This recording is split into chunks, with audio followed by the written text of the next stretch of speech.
చివరిగా కవిత గారిని ఏదైతే తిహార్ జైలుకు పంపించారో అదంతా కూడా కుట్రా అని చెప్పేసి కడిగిన ముత్తెల్లాగా బయటకు వస్తా అని చెప్పేసి వారు జైలుకి వెళ్ళే సందర్భంలో కవిత గారు చేసినటువంటి వ్యాఖ్యతనే అది వాళ్ళ విజ్ఞతలకు వదిలేయాలండి.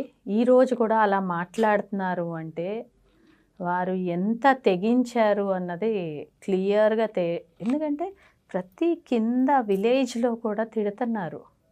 ఈమెకి ఏమయ్యింది, ఆడామయ్యండి. ఎందుకంటే మహిళలుగా మేము బాధపడుతున్నాం. ఎందుకంటే తప్పు జరగడం మాట వాస్తవం, లేకపోతే చట్టం జైల్లో వేయదు అంటే 100% it is proven that she has done a mistake. ఆ మిస్టేక్ని ఇంకా దాన్ని రెట్టిస్తూ దాన్ని లేదు న్యాయం, రాజకీయం అన్నది వేరు, చట్టం అన్నది వేరండి. పబ్లిక్ పాలసీస్ చేయడానికి రాజకీయ నాయకులు, అసలు చట్టాన్ని కాన్స్టిట్యుయెన్సీని గౌరవించలేని వాళ్ళు రేపు పబ్లిక్ లీడర్స్ అవ్వడానికి అర్హతలే ఉండవు. అది పబ్లిక్ చెప్తారు, కానీ అది తప్పండి. వారి విజ్ఞతకే వదిలేయాలి. ఎందుకంటే ఒక మహిళగా తను అలా చెప్పడం కూడా కరెక్ట్ కాదు. అయిపోయింది, it has been done a mistake. పాలసీని మార్చారు, లిక్కర్ పాలసీని మార్చారు, ఆ సిస్టమ్ని మార్చారు అని పేపర్లు చట్టం చూపిస్తుంది, సుప్రీంకోర్టు చెప్పింది. అందరూ చెప్పాక కూడా దాని గురించి మాట్లాడుతున్నారు. అది కూడా ఒక ఎమ్మెల్సీ, షీజ్ అ కాన్స్టిట్యూషనల్ పోస్ట్లో ఉన్న ఆవిడ ఈరోజు మాట్లాడడానికి కూడా అర్హత లేదు, ఆ మాట అనకూడదు. But she's telling. అదే అందుకే వారి విజ్ఞప్తి కొరకు బీఆర్ఎస్ నాయకులు చెప్పుకొస్తుంది. తన పిల్లలకు ఇప్పుడు ఎగ్జామ్స్ ఉన్నాయి, తర్వాత వచ్చేసి ఎన్నికల ముందు ఒక 4 ఓట్ల లబ్ధి కొరకు అని చెప్పేసి ఇటువంటి నియంత పోగడాలకు కొనుక్కుంటుంది బీజేపీ పార్టీని. ఒక ప్యాథటిక్ సిచ్యువేషన్ ఏంటంటే అండి, ఆన్ పేపర్ లాజికల్గా ప్రూవెన్ అయిన దాన్ని గురించి అసలు వారి పార్టీ వారు కానీ వారి లీడర్స్ కానీ మాట్లాడడమే వాళ్ళ విజ్ఞత క్లియర్గా కనిపిస్తుంది. అంతకన్నా వర్స్ సిచ్యువేషన్ ఇంకోటి ఉండదండి. ఏంటి రాజకీయ లబ్ధి కోసం ఏంటండి, అక్కడ ప్రూఫ్స్తో సహా ఉంటే, అంటే కాన్స్టిట్యూషన్లో చదివిన ఐఏఎస్ ఆఫీసర్లు, IPS officers and the government, constitution everything is doing wrong అని చూపిస్తున్నారా? అదే రాజ్యాంగంలో ఉన్న లీడర్స్, ఏ రాజ్యాంగంతో ఎన్నుకున్న లీడర్స్ అసలు వాళ్ళు మాట్లాడితేనే తప్పు, కానీ అలా మాట్లాడుతున్నారు. దానికి ఆన్సర్స్ ఏముంటాయండి? పబ్లిక్ ఇస్తారంతే ఆన్సర్. ఇంకా చివరిగా ఈ ఫోన్ ట్యాపింగ్ ఏదైతే ఉందో ఇప్పుడు తెలంగాణ రాష్ట్రం అంతా కూడా ఒక పెద్ద ఎత్తున చర్చ నడుస్తుంది, వివాదం అవుతుంది. బేసిక్గా అది యాజ్ పర్ రాజ్యాంగం ప్రకారం అయితే ఒకరు ఇంకొకరితో మాట్లాడినటువంటి సంభాషణ వినకూడదు, కానీ వాయిడ్ చేసుకుంటా కొందరు అధికారులు చేసినటువంటి చర్య మీద ఈరోజు చర్యలు పొందుకుంటాం. దీనిపైన మీ స్పందన? ప్రైవసీ అన్నది రాజ్యాంగంలో రాసిన హక్కు అండి. అది ప్రైవసీ ఎక్కడ దేశానికి లేకపోతే ఏదన్నా రాష్ట్రానికి విపత్తు వచ్చినప్పుడు అవన్నీ తీస్తారు. దానికి కూడా ఎన్నో సిస్టమ్స్ ఉంటాయి, అవన్నీ ఫాలో అవుతూ then they should listen the calls of individual person. అసలు అవి ఏమీ లేకుండా అది కూడా అధికారులు, ఐపీఎస్ అధికారులు, రాజకీయ నాయకులు వాళ్ళు పెట్టుకుని వాళ్ళది ఏదో ఇంట్లో ఒక రూమ్ అన్నట్టు పెట్టుకుని వినడం అన్నది ఖచ్చితంగా they will be punished for that. Maybe it takes time. ఇప్పుడు కవిత గారి విషయంలో ముఖ్యంగా కొందరు రాజకీయ నాయకులు అంటే ఓకే, కానీ కొందరు ముఖ్యంగా మహిళలు, హీరోయిన్లవి విన్నారని చెప్పేసి అది చాలా ప్యాథటిక్ సిచ్యువేషన్ అండి. అసలు దాని గురించి మనం మాట్లాడుకుంటే రేపు ప్రతి ప్రజలు కూడా భయపడతారు. ఎందుకంటే ఎవరి పర్సనాలిటీస్ వాళ్ళకు ఉంటాయి, ఎవరి ఆలోచన వాళ్ళకు ఉంటుంది, ఎవరి ఫ్యామిలీలో ఎవరి పద్ధతిని బట్టి, ఎవరి జీవిత విధానాన్ని బట్టి వాళ్ళు వెళ్తారు.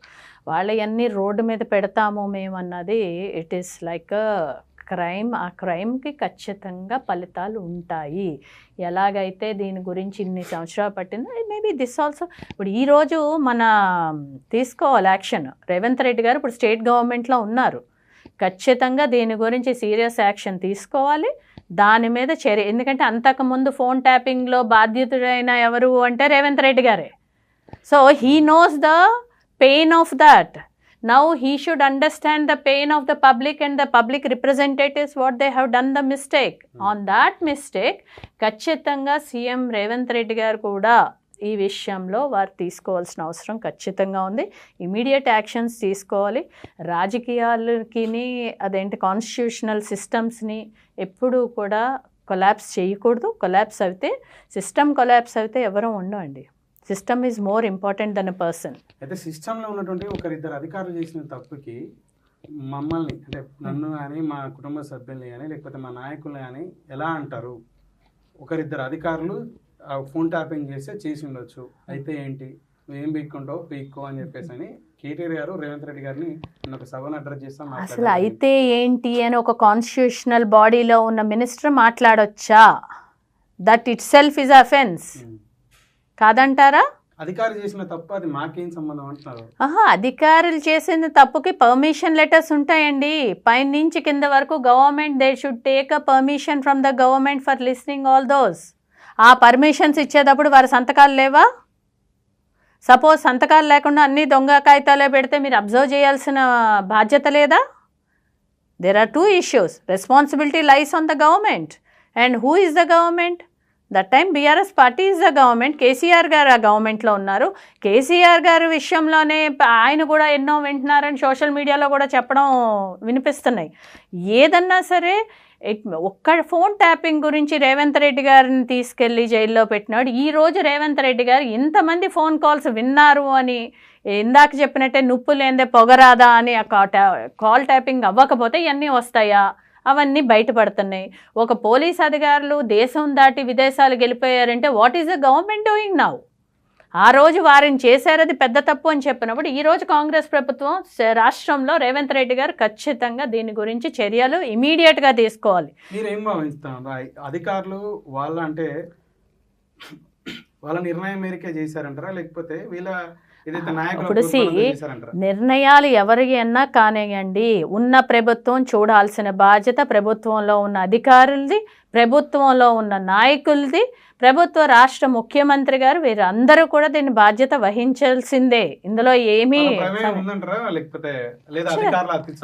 That should be decided. సిబిఐకో దేనికో ఇవ్వాలి, దాని గురించి ఖచ్చితంగా పెట్టాలి. ఉంటుంది, ఉండకుండా ఇట్స్ నాట్ సో ఈజీ అండి. ఒక ఐపీఎస్ ఆఫీసర్స్ ఒక గవర్నమెంట్ ఇన్వాల్వ్మెంట్ లేకుండా మన ఎస్పెషల్లీ తెలంగాణ రాష్ట్రంలో ఒక హిట్లర్ రాజ్యంలాగా బీఆర్ఎస్ రాజ్యం నడిచింది. ఆ నలుగురు చెప్పింది ఆఫీస్లో నడిచేది. అది కొత్త విషయం కాదు, నేనేదో కొత్తగా వచ్చి చెప్పేది కాదు. It happened. ఎవరేంటండి? మన సీఎం కేసీఆర్ గారు, మన కవిత గారు, హరీష్ రావు గారు, కేటీఆర్ గారు. That's it. అందులో ఏమీ డౌట్స్ లేవు. ఎవ్రీవన్ నోస్ దట్ హిట్లర్ పాలన అండి. ధరణి పోర్టల్లో ఎన్ని జరిగినాయి? ధరణి పోర్టల్లో అర్ధరాత్రి, ఈవెన్ ఈరోజు మీరు నమ్మరు, నేను ఎంఆర్ఓ ఆఫీస్కి వెళ్తే, ఖైరతాబాద్ ఎంఆర్ఓ ఆఫీస్కి వెళ్తే వాళ్ళు ఎప్పుడు పొద్దున్న పూట ఉండేవారు కాదు. ఎంఆర్ఓలు 9 నుంచి 12 గంట వరకు పనిచేసేవారండి. అసలు 12కి ఆఫీస్కి రావాల్సిన పని ఏంటండి ఎంఆర్ఓ వాళ్ళకి? అది తెలీదా? Every information will go to the government, to the CMs office, if I'm not wrong. మరి అవన్నీ తెలియవా? అదేనా అండి వాళ్ళ పాలన? అదే అంటుంట. అవన్నీ కూడా ఇప్పుడు ఈ 100 రోజులలో అడ్మినిస్ట్రేషన్ ఏమైనా మారిందంటారా? Actually that I don't know అండి. ఎందుకంటే ఐ డోంట్ గో. రాత్రిపూట పని చేస్తున్నారా చేయట్లేదా అన్నది నేను చూడలేదు కాబట్టి I'm not suppose to say that. కానీ ఇప్పుడున్న ప్రభుత్వం ఖచ్చితంగా చర్యలు తీసుకోవాల్సిన అవసరం ఉంది. ఎవ్రీథింగ్ ఈజ్ ఓపెన్ సీక్రెట్ లాగా మన తెలంగాణ రాష్ట్రంలో ఏ స్కామ్ ఏ స్కీములు జరిగినా ఓపెన్గా జరిగినాయి. ఖచ్చితంగా అది రేవంత్ రెడ్డి గారు ప్రతిపక్షంలో ఉండి పోరాడిన మనిషి. ప్రతి స్కామ్ గురించి మాట్లాడిన వారే. భారతీయ జనతా పార్టీ పోరాడింది, అలాగే కాంగ్రెస్ పార్టీ పోరాడింది. అన్నీ తెలుసు కాబట్టి ఇప్పుడు పవర్లోకి వచ్చారు కాబట్టి ఇమీడియట్గా అన్నట్ల మీద ఎంక్వైరీస్ పెడతామని వచ్చిన కొత్తలో చెప్పడం జరిగింది. కానీ మరి ఇప్పుడు ఎక్కడైనా ఎంక్వైరీస్ పెట్టారా అంటే నాకు ఎక్కడా కనిపించలేదు. ఇన్ మై నాలెడ్జ్ ఎక్కడా కూడా స్ట్రాంగ్గా ఎంక్వైరీ బాడీ మొదలుపెట్టారు, ఇప్పుడు దీని గురించి చూస్తున్నారు అని మరి మీరు ఏమన్నా వింటే నాకు చెప్పాలి. కానీ ఇప్పుడు వరకు చాలా మంది నాడు అధికార పార్టీకి సంబంధించిన నాయకులు కబ్జాలు పెట్టారు కదా, వాటి మీద చర్యలు తీసుకోమని మీకు గవర్నమెంట్ నాడైతే మీరు ప్రయత్నం చేసినా పెద్దగా ఫలితం ఉండేది కాదు. ఈ రోజు గవర్నమెంట్ మారింది, మీకు ఏమైనా నమ్మకం ఉందా? ఇప్పుడు నేను ఏదైనా ప్రయత్నం చేస్తే అంటే నమ్మకం ఉందా అని ఎప్పుడు చెప్తాం అంటే అండి, అది జరిగినప్పుడు చెప్తాం. ఇప్పుడు ఆల్రెడీ నేను అదే చెప్తున్నా. ఇప్పుడు ఎక్కడైతే ఇప్పుడు బాపూనగర్లో బిల్డింగ్ ఉందో అది కబ్జా చేసేసి డైరెక్ట్గా కట్టుకుని వాళ్ళు ఇప్పుడు వ్యాపారం చేసుకుంటున్నారు అందులో. ఆ బాపూనగర్ది ఏదైతే బిల్డింగ్ ఉందో రేవంత్ ఇప్పుడు every file will be on their table అండి, which is wrong and right they can assess in minutes in every division every department. అది చేసి వాళ్ళు మొదలు పెట్టాలి. అది ఇప్పుడు ఎక్కడ మొదలు పెట్టినట్టు ఏం కనిపించట్లేదు. 3.5 years అయ్యింది, ఇంకా 1 year. ఈ అమీర్పేట్ డివిజన్లో ఏ మేరకు ల్యాండ్లు కబ్జా చేయబడ్డాయంటే అంటే నేను రాకముందే అసలు చాలా వరకు ఎక్కువ కబ్జా 2-3 ఉన్నాయండి. కన్వాయ్ అన్నీ కూడా ఏంటంటే 3 ఫ్లోర్లకి 10 ఫ్లోర్లు 6 ఫ్లోర్లు 7 ఫ్లోర్లు అలా వేసేసారు. నా వరకు నేను వచ్చాక I tried my best to do that. కానీ ఏదైతే బీఆర్ఎస్ గవర్నమెంట్ ఉందో ఎమ్మెల్యే గారు అండ చూసుకుని మళ్ళీ వాళ్ళు కట్టడం, నేను వెళ్ళి పోట్లాడడం, ఇది రొటీన్ ప్రాసెస్ లాగా కొన్ని చేయగలిగాను. కానీ అన్నీ నేను అనుకున్న స్థాయిలో నేను చేశానని నేను అనుకోవట్లేదు. ఎందుకంటే రాంగ్ని మొత్తం వీడ్ చేయాలంటే నాట్ సో ఈజీ. ఎందుకంటే హైదరాబాద్ నగరంలోనే మొత్తం అంతా వితౌట్ పర్మిషన్స్ 9 సంవత్సరాలు ఆయన ఏమన్నారు, ఒకసారి తలసాని శ్రీనివాస్ యాదవ్ గారు అనడం జరిగింది. ఏమనంటే ఇది ఎప్పటి నుంచో ఉన్నాయి, ఇప్పుడు అన్ని ప్రక్షాళన చేయడానికి టైం పడుతుంది. మరి 9 సంవత్సరాల్లో పాతాట్ల కన్నా ఇంకా ఎక్కువ పెరిగిపోయినాయండి కన్స్ట్రక్షన్స్, ఇల్లీగల్ కన్స్ట్రక్షన్స్. అది so the point, yeah of course even I tried my best to give the notices. Even మీరు చీఫ్ సిటీ ప్లానర్తో మాట్లాడి సార్ ఇలా అవుతుందంటే కింద ఎవరైతే ప్లానింగ్ వాళ్ళు ఉంటారో వాళ్ళు అట్లీస్ట్ 2 సంవత్సరాలు కలవలేదండి, ఫోన్ మీదే మాట్లాడారు. మనం కలిసి మాట్లాడారు 2 సంవత్సరాలు.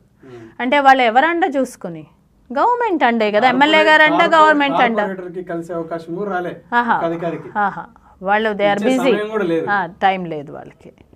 సో అడ్మినిస్ట్రేషన్ కంప్లీట్గా ఫెయిలియర్. ఇప్పుడన్నా కూడా ఇప్పుడున్న ప్రభుత్వం ఫస్ట్ థింగ్ అడ్మినిస్ట్రేషన్ సెటప్ చేయాలి.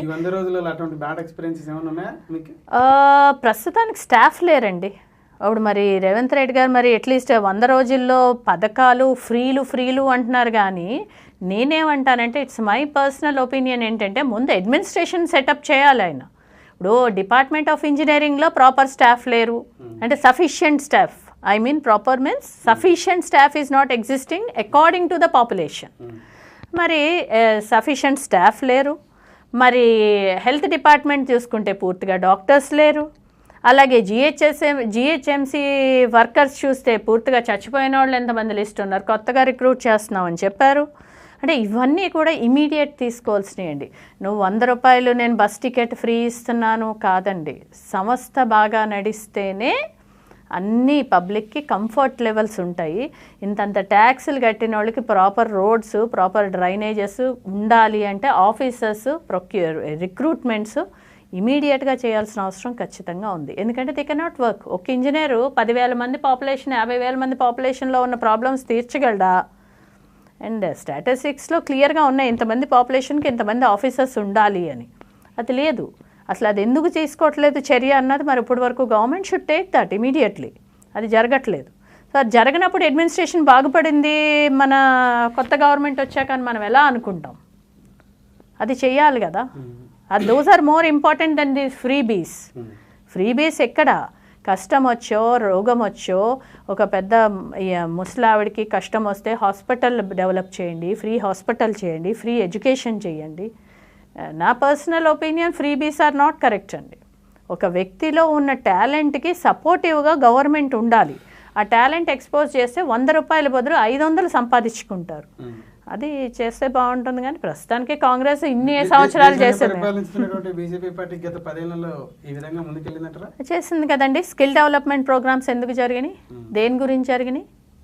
The purpose of skill development is nothing but you enhance the talent of the person, automatically he'll get a job. It happened. So on that process they have done that. Andlo emi thank you.